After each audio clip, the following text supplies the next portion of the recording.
Yeah, I'm very excited about all these talks because there's so many different ideas. So hopefully I can add something else to this idea, which is about speed and velocity.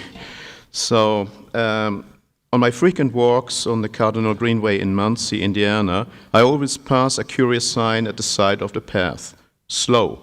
It seems to be out of place in the overgrown vegetation with a dozen of bullet holes. Any speed limits? Does slowness make sense in this place? Would it make sense for cartography? In my presentation, I use this image as a starting point to reflect on the idea of movement, speed, and velocity in map making and reading, and would like to invite everyone to this debate.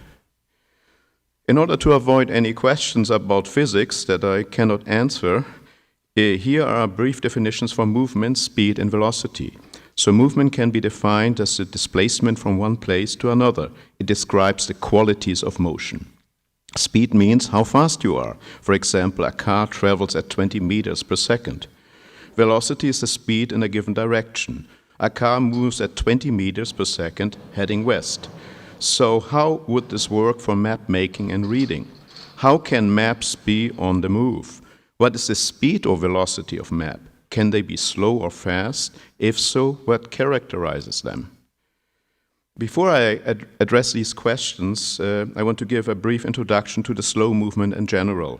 Many of you may know about its origins. The story goes back to 1986, when Carlo Petrini, an Italian activist, initiated a movement to protest against the opening of a McDonald's restaurant in the center of Rome, right around the corner from one of the main tourist attractions, the Spanish Steps. Petrini made a plea for slow food in opposition to the fast food invasion around the world.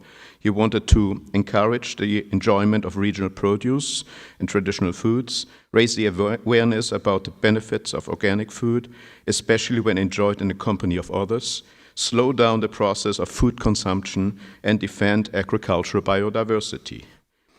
The slow movement became popular and quickly spread to other fields, areas, and spheres. There's a slow movement for everything. Slow cinema, gardening, music, when you're playing classical pieces in tempo giusto, religion, traveling, reading, journalism, education, science, fashion, gaming, and even scholarship. So why not cartography? How can we relate slowness to cartography? Slow production and consumption of maps, awareness of the passion of map making to valorize the complete process, how to take your time for making and reading maps in times of acceleration, the faster the better, how to defend and guarantee cartographic diversity. Maps are generally evaluated by their efficiency to convey messages and information. A classic among communication models is the following by Kolashny from 1969. The graphic shows a complex system of interactions, starting with a cartographer's reality and ending with a map user's reality, passing through 7 filters from the perception, selection, and symbolization of information to produce a map, to the contents of the map user's mind that depend on his or her map reading skills, needs, and knowledge. This vision narrowly and mechanically focuses on effectiveness and cognition and dismisses the wider context of distinct and alternative cultures of map use. This is understanding maps from a cultural perspective that, quote, allows us to answer different questions about mapping and to explore different aspects of the ways in which our society deploys the map, unquote. How does this slow map making work in practice? What are the qualities of slow map communication? How to read a slow map? How to read a map slowly? The answers to these questions depend much on the type of map, its format and context. For instance, in a pre-computer age, the production process was a labor-intense work that required patience and artistic skills. Maps were not created in one day. A prominent example are the highly sophisticated relief maps by the Hungarian-born cartographer Erwin Royce that point out the role of speed, or the lack of it, in cartographic practice. Every detail is thought out, every line and every pattern have a specific meaning, conferring an artistic character to the map, as in the case of his landforms of the northwestern states. When looking at Royce's maps, the reader can literally follow his tracing of lines and point out the effective and not effective dimension of the drawing when the map maker almost lies down on the map, almost hugging it to craft lines and other features. Matt Wilson, I don't know if he is in the audience here.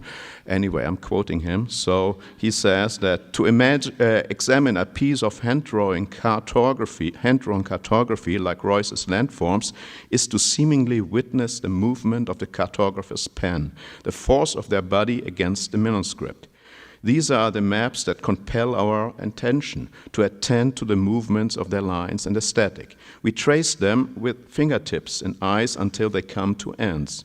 We are moved by these lines effectively, just as we move about through their instruction effectively. Beyond appreciation, their grasp is elemental, a most basic correspondence between craft and utility. One of the most prominent manifestos of slow mapping is a piece of fiction. In his short story, The Mapist, writer Barry Lopez tells the story of a quest for a mapmaker named Corliss Benefidio, who made maps that expressed ordinary things, human agency, and the histories of the environment. Benefidio settled down in North Dakota, where he started working on a decades-long project to map the state and its geography in more than 1,600 maps, addressing themes such as ephemeral streams, fence lines across the Missouri River, bedrocks and soils of McIntosh County, 18th and 19th century foot trails, and the summer distribution of Swainson's hawks and their main prey, Richardson's ground squirrel. All maps were based on fieldwork. It's cute, isn't it? All maps were based on fieldwork, personal observations, and conversations.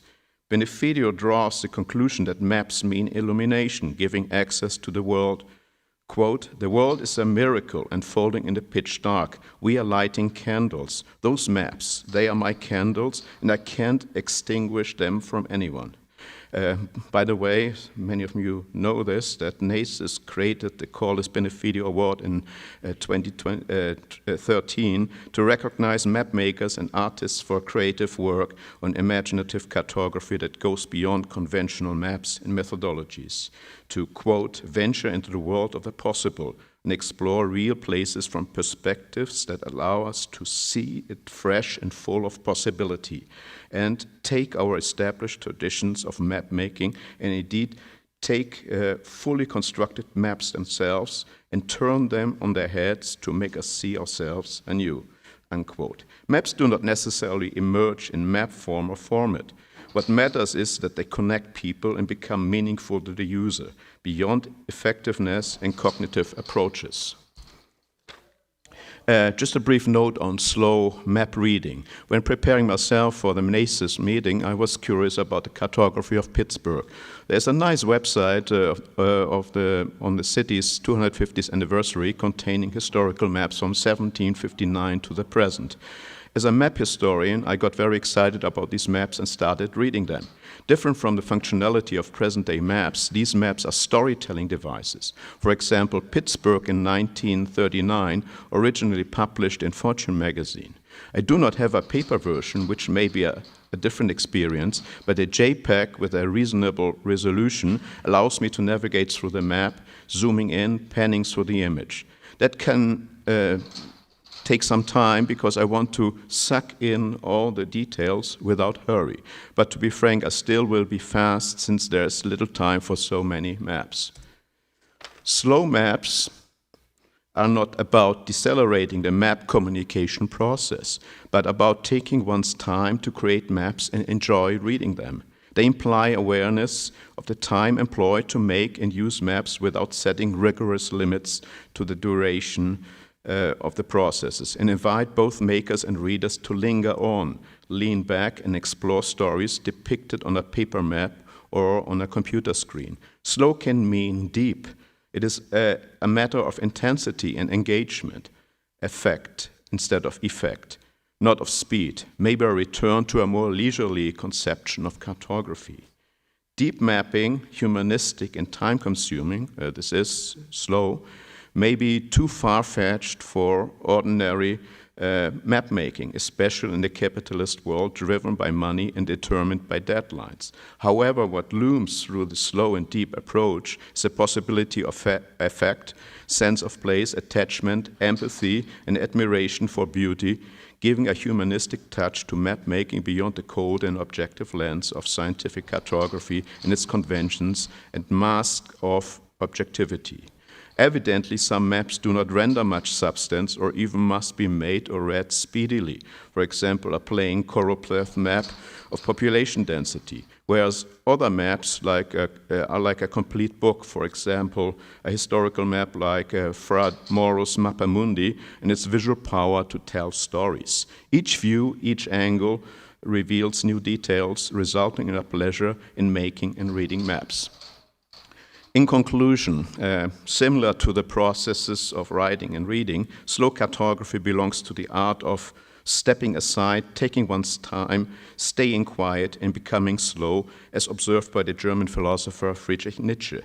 Both philology, based on words, and cartography, based on maps, can be conceived, quote, as a goldsmith art and experience with words, which have nothing but purely fine and careful work to do, and which achieve nothing if they do not achieve it slowly, unquote. This way, map making and map use can be considered conscious acts, activities, and actions that counter speed in cartography.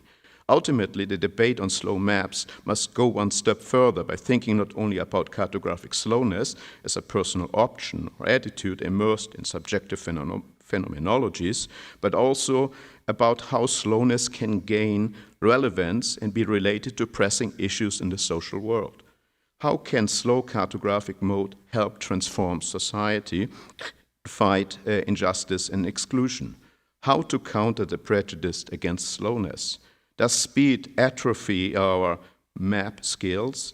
In this sense, having control of one's speed means that slowness can be, in Rebecca Solnit's words, quote, an act of resistance, not because slowness is a good in itself, but because of all that it makes room for, the things that don't get measured and can't be bought, unquote.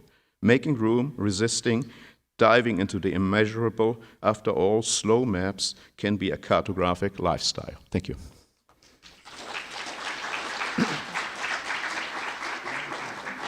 We do have time for one quick question, but I will invite our next speaker, Madison, to also set up while you answer questions, if there are any. You're slow, aren't you? Yes.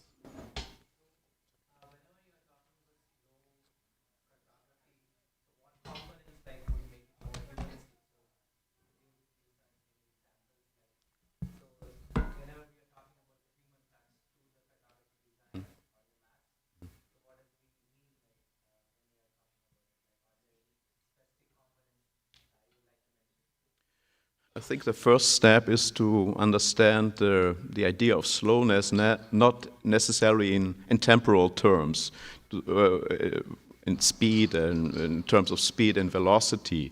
And I think my plea is really going into a direction to take our time. So, for example, when you go outside and you see all those maps on the table, well, you cannot be slow, you have to be fast, because if not, someone is grabbing them. But it's more about finding some kind of a way to look into maps, to see their qualities, their storytelling potential, and but of course this is something that is very difficult to achieve in a society that depends on deadlines and fast mapping.